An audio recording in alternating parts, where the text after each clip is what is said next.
Hey everybody, Ben here from DMC Films, and I'm back with an updated version of my Shadows and Highlights tutorial. Now this is a time-lapse tutorial, which means the video is compressed and sped up just a little bit, and then some of the work is tossed into a much higher speed time-lapse.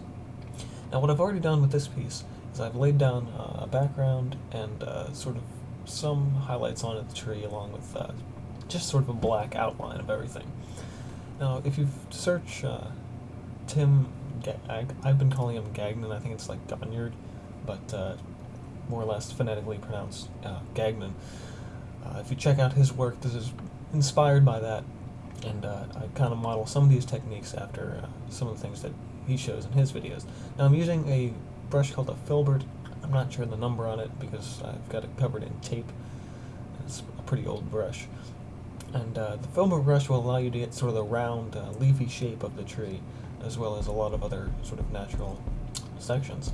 I'm going in right now with this isn't a filbert, this is a round brush, and just adding some green to the black outline just on the bushes to sort of get them to match the tree. Now my base green was sort of a bit of a yellow and hooker's green, and this is I add a little bit of white to that to really help brighten things up. Now as you notice, I'm not really going all the way over, I'm just sort of skipping some areas and that kind of thing. It's sort of, you model it after clouds.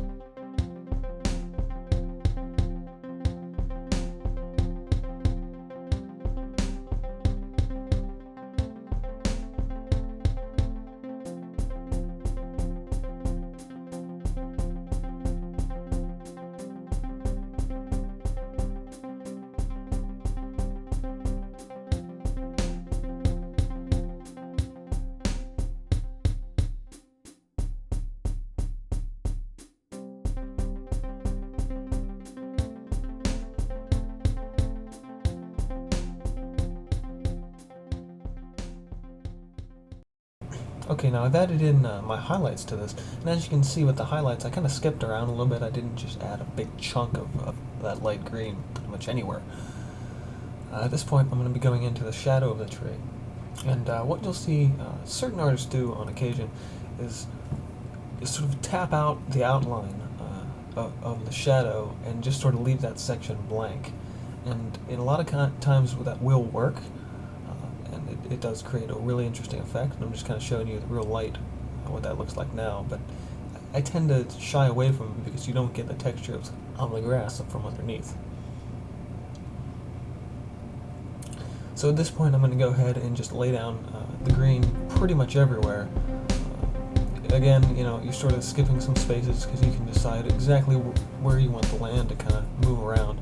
I'm using I believe it's a number 2 fan brush. I'm not sure on the number personally, and it tends to vary between brush to brush. But as the way you angle the brush, you can actually see that you can more or less create exactly where you want your land masses to be.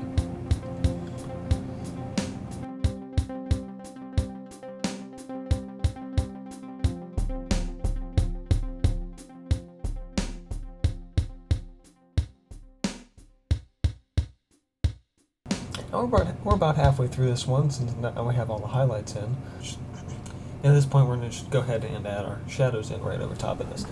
Now considering where the light source is coming from, you want to add maybe a couple extra highlights and make sure the angles of your shadows are moving in the proper direction. And at this point I'm adding just a little bit, it's sort of a pale off-white. And as you can see, some things have really begun to stand out now.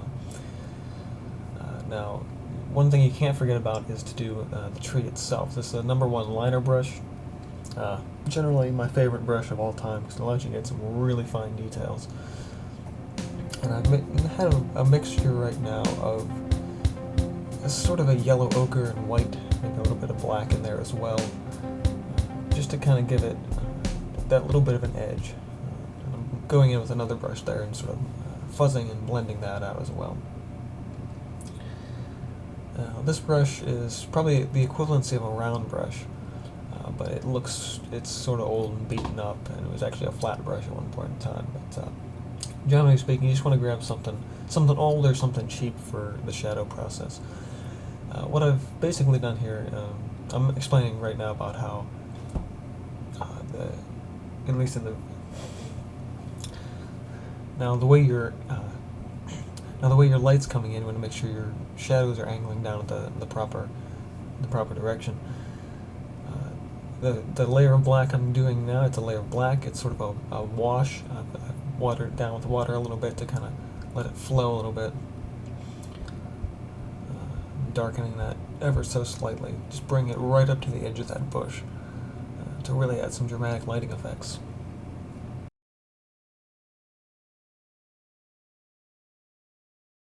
The tree, again, you want to look at where your angle is. In retrospect, my angle on this tree probably could have been a little further, a little closer to the 180 degree line, especially considering where that light is. You also saw me there sort of paint the bottom of the piece. It's an aesthetic choice. Most of my pieces are meant to hang without a frame, and so I will paint all the way around the canvas. It's not something you have to do, but it's really just a personal choice. So again, we're finishing up those couple washes. I want to thank you guys for watching this video, and be sure to stay tuned for more time-lapse videos, tutorials, other art videos, and everything in between. This is Ben from DMC Films. See you guys next time.